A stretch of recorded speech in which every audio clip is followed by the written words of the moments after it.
രാവിലെ തന്നെ ഒരു കല്യാണത്തിന് പോകാനുണ്ടായിരുന്നു. അത്ര രാവിലെ തന്നെ ഒന്നുമല്ല, പക്ഷെ എന്റെ വീട്ടിൽ എന്തെങ്കിലും പരിപാടിക്ക് പോകണമെങ്കിൽ ആദ്യം ഞാൻ എണീക്കണം.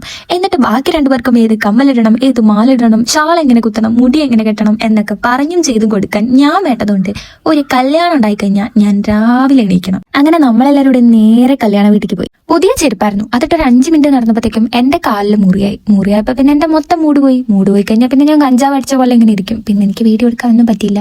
ഇങ്ങനത്തെ സില്ലി കാര്യങ്ങൾക്ക് മൂഡ് ഓഫ് ആവുന്ന ഒരു പരിപാടി എനിക്ക് എപ്പോഴും ഉണ്ട്. അതുകൊണ്ട് എന്തൊരു ബുദ്ധിമുട്ടാണ്. പിന്നെ കൂടെ വന്നൊരു സാധനത്തിന് തീരെ വയ്യായിരുന്നു. അതിനെ ഏറ്റി നടക്കേണ്ട അവസ്ഥയായിരുന്നു ലാസ്റ്റ്. പിന്നെ കല്യാണ വീട്ടിൽ നിന്ന് വേഗം ഡ്രസ് ചേഞ്ച് ചെയ്ത് കിട്ടിയ ഒരു ഓട്ടോയിൽ കയറി നേരെ തിയേറ്ററിലേക്ക് പോയി. തുടരും സിനിമ റിലീസായ 2 ദിവസം കഴിഞ്ഞപ്പോൾ തൊട്ട് ഞങ്ങൾ പോകാൻ വേണ്ടി പ്ലാൻ ചെയ്യുന്നുണ്ടെങ്കിലും മൂന്നാക്കും ഡേറ്റും സമയമൊക്കെ ഒത്തു വന്നത് ഇപ്പോഴായി പോയി. സിനിമയ്ക്ക് പോകുമ്പോൾ മിക്കപ്പോഴും ഞങ്ങൾ മൂന്നാളും തന്നെ ഉണ്ടാവാറ്. ഞങ്ങളുടെ വീട്ടിലെ ആണുങ്ങളൊന്നും ഞങ്ങളിവിടെ സിനിമയ്ക്ക് വരാറില്ല. പിന്നെ നമ്മൾ അവരെ നോക്കി നിൽക്കാറില്ല.